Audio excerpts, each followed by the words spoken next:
Hello and welcome to There's No Business Like, a podcast where friends and industry colleagues explore topics and interview leaders in our industry of professional theatrical touring. Hello, everyone, and welcome back to There's No Business Like. I'm Katie Miller with Michigan Maven Creative Associates, and I am here with my pals, Danielle. Oh, hey, it's Danielle Van Hook from the Alden in McLean, Virginia. And Kevin. Kevin Maynard coming at you from Tallahassee with opening nights at Florida State University. All right, so today we are bringing you our next installment in our Ideas from Mac series. So we sat down with our friend Wallace Thomas from Ball in the House at the 2025 Midwest Arts Expo in our booth in the Expo Hall and chatted with him about his industry hot takes. So let's take a listen and we'll chat afterwards.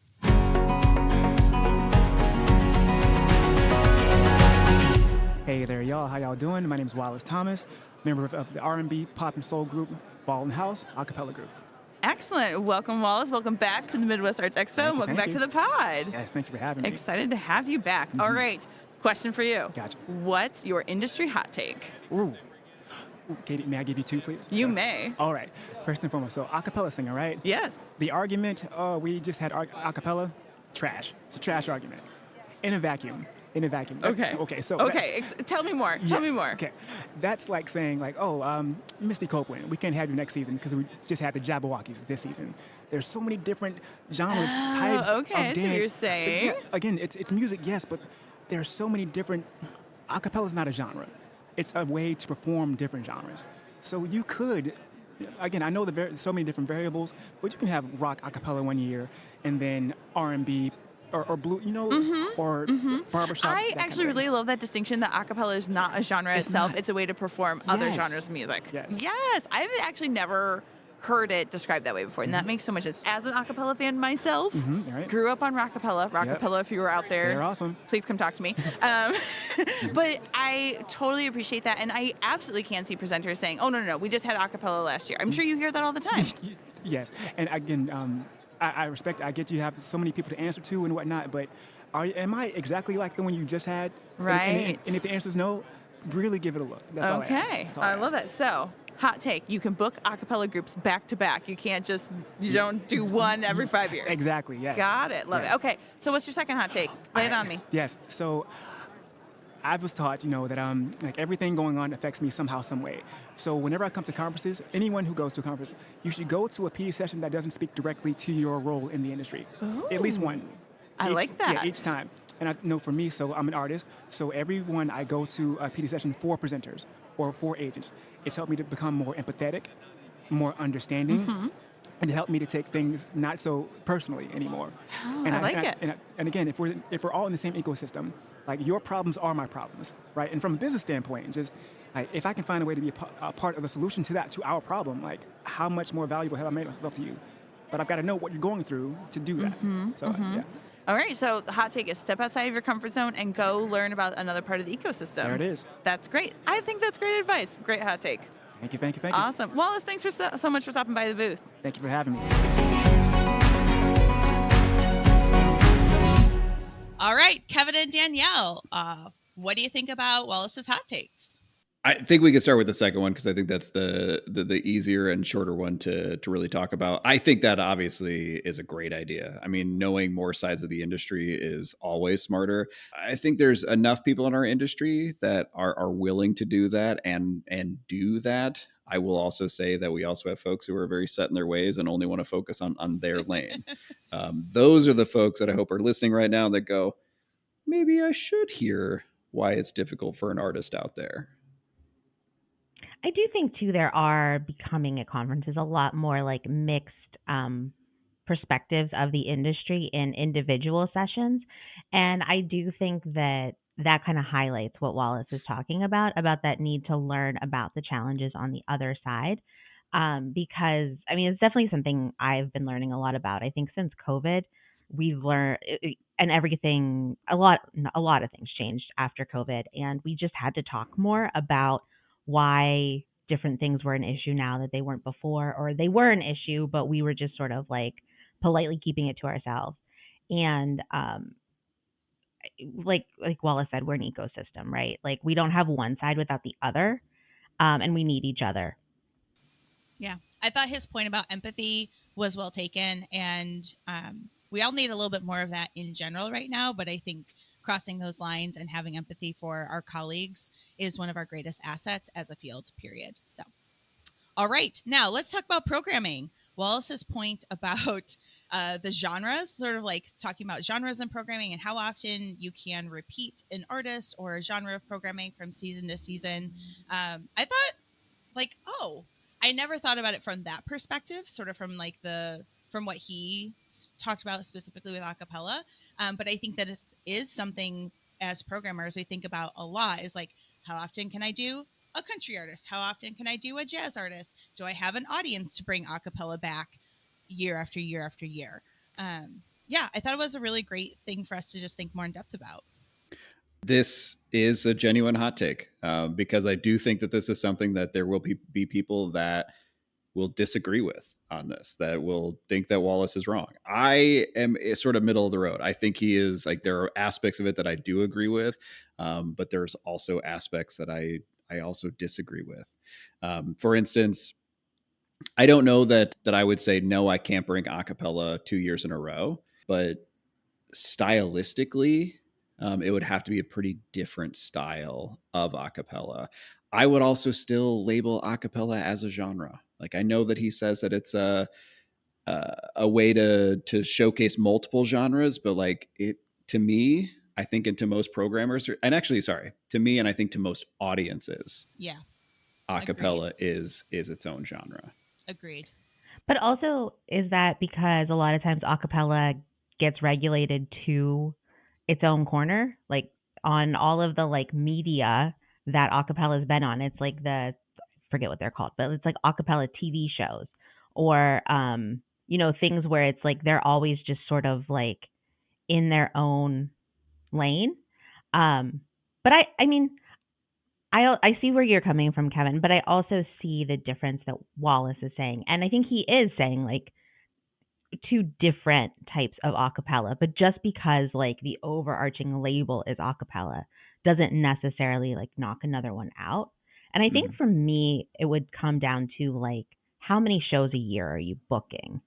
Because like in our youth and family series, I book like 6 to 7 shows a year. And I try not to repeat any genre of anything year over year. I'll repeat every 2 years. I'll repeat the same artist every 2 years, maybe with if they have a different show or something.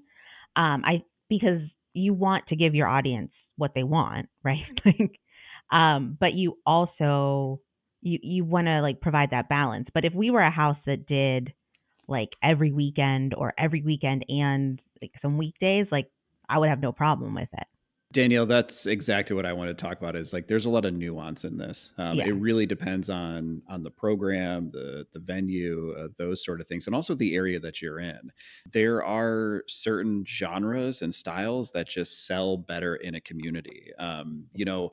The one that I think is sort of easier for most smaller communities to sort of sympathize and understand with is dance. Like, dance can be a harder sell in a smaller community. So it's not something like when I was programming in a town of 30,000, like I wouldn't do dance every year, because I just couldn't sell it every year. Every 2 years, every 3 years, yeah, that I could happen. And I imagine, I'm sure that there are markets that acapella is the same way. So it could be that some of those folks are like, we can't do acapella 2 years in a row because of that sales issue or sales cycle. I also think it depends too if you're near like a university that's like known for their a cappella team, or like, some other sort of like anchor that it's something that is already like a part of community members' lives in like what they do as a hobby or what they like to go and see or they've seen their kids do. Yeah, I think that's a fair point, and I would have the same thought, Danielle. Like MSU, for instance, Michigan State University has like 4, 5, 6 different a cappella groups, and they compete, right? And so I used to bring one of their a cappella groups to the Playhouse at White Lake. Actually, we did it like 3 or 4 years in a row, but that became our youth program fundraiser, like our education program fundraiser, because it was a great opportunity for young people to see other young people, right, slightly older, engaging the arts in a different way. And it was super audience friendly and interactive and stuff like that. But that was like a very special case where that worked in my theater, in my community, and played a special role in what we were doing. So I do think it's incredibly community specific for a cappella in general. But my bigger question is like, taking off of this, how often do you all repeat a genre or repeat a particular artist from season to season? I think youth and family programming, because of the frequent turnover of artists, kids grow up, right? You're constantly bringing new families and new kids in. There's more opportunity to repeat specific shows or specific artists. But again, kind of a special case within the industry. I think it really depends. I think I try not to repeat an artist year after year, or even 2 years later. So try to give like 3, sometimes 4 year break, like artist specific. But there's always exceptions to that rule. You have an artist that does really, really well in your community, and sometimes there's a point to bring them back. There's an artist that we just presented here.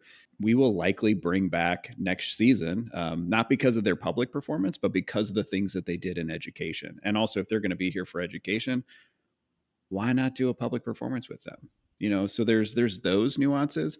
When it comes to genres, that is tricky. I think we repeat genres year over year for us, because we are doing, our program specifically is doing 20 to 25 shows. So I mean, we are repeating those. Another part of that too, like I'm in an area where there's a lot of other performing arts venues, which in some ways are competition, and in some ways are other people out here who are building a performing arts community. I think there's all different ways that you can look at that. But like our market does have a lot of venues in it.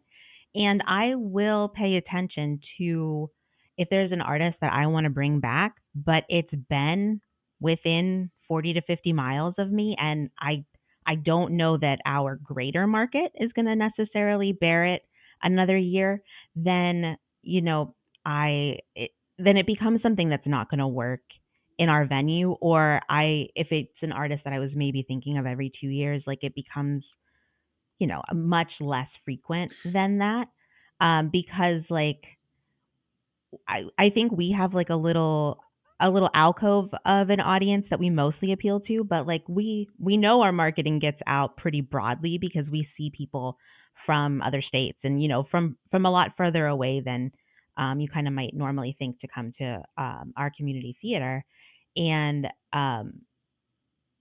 but still, it's like if it's not a big enough artist or it's not something that's so different, I think you also just have to pay attention to who else is around you. Danielle, that's a great point, because I think about programming specifically here at Florida State University. Like our program doesn't bring in, or we won't be bringing in much like chamber music. And it's not because I don't have an audience for chamber music, but it's because I've got the College of Music that not only is presenting their own ensembles, but they're also bringing stuff in for that. And so there's already that complement happening in the program, similar to venues within a certain area. We try to, I don't want to say stay in our lane, but we try to expand the genres that are being offered in Tallahassee. I've heard agents talk about cities or areas that have a really thriving produced theater market, and how it can be a lot more difficult to sell like a one night only touring production when people in that area have such a love for specific companies, or like if they're going to buy theater tickets, they're going to buy them for this. And, they think of your venue as the music and dance and something else like that venue. So like, I mean, just the nuance to everything I think is so unique. And I think that's also too why as a presenter, you have to know your area, you have to know your community, and you like really have to be able to be an ambassador for that. Yeah. Great points. One last question. We're headed into the holiday season, and I feel like holiday programming is somewhere where we do see a lot of repeat artists, like on a rotation. So, for instance, here in Midland, Straight No Chaser is like every 4 years. Straight No Chaser is coming back with their holiday show. Cirque Holidays has been incredibly successful. I think they're back for their second or third time in the 8 years that I've lived here. And we actually kicked off the Broadway series in Midland with How the Grinch Stole Christmas when it first went out on national tour like 8 or 9 years ago. It brought it back maybe 4. yeah, I guess maybe 4 seasons ago. And like Leo was asking me the other night, when do we get to go see The Grinch again? Right. So, and Mannheim Steamroller, I mean, there are these artists and shows that are like, this is canon. This is what we do at the holidays. There's not that much of it available in the marketplace necessarily either compared to everything else that's out there. So, how do you all feel about repeating program during the holiday season? I mean, Katie, not all of us can be the home of Santa Claus and the Santa school. So, I mean, We Christmas are. program in Midland, very different. No, I look, Christmas, especially like really just, I mean, Christmas in general, like there are a lot of traditions that happen around that with theater. So I think that, you know, people are looking for things to do to celebrate family and be with family and to do those things. And it seems that in the month of December, especially, people are willing to go out more, or they're looking for those things to make that special. You know, and with that, you know, there's shows that are sort of outside the music genre, especially when you get something that's unique and works really well in your market, I can see it coming back year over year. Yeah, I mean, for a lot of people, that funds a lot of the rest of their year. So, I mean, Yes. like, yeah, you want to be artful in your curation, but like, you also are a business, right? Like, and the holidays are definitely a time that if you can get them in, and if you can use that to supplement the other stuff that you're doing, like, yeah. I think for us, and I'll speak like just broadly as the Alden, not necessarily as like the youth programming that I do, but like we're positioned, like I said, in a place where there is stuff going on around us, and like the Nutcracker is every holiday show that you can name is in a theater somewhere around us. That's a larger theater than we are, right? And so I think it goes along the same line as a lot of the other things I think about for us for programming is like what is going to be different. And in the past like 3 years, we have this local artist who does a show called It's a Jazzy Christmas, and it's 3 hours long. People love it. I mean, it's like a dancing in the aisles. Like everyone lives for it, and like yeah, that's going to come back every year. We've also done shows that have come like year over year, but then I also look for the shows that aren't sort of that name recognition show, because sometimes people do want to see something different and they pop up. And then I've also started doing the week that kids are off of school. But it's just sort of like there's you got time to fill of doing like a 2 show day of our it's not a local theater company, but local in Virginia, called the Barter Players, and they do really great shows. They always tour a Christmas show or a holiday show, and it's been like Frosty, and this year it's I Want a Hippopotamus for Christmas.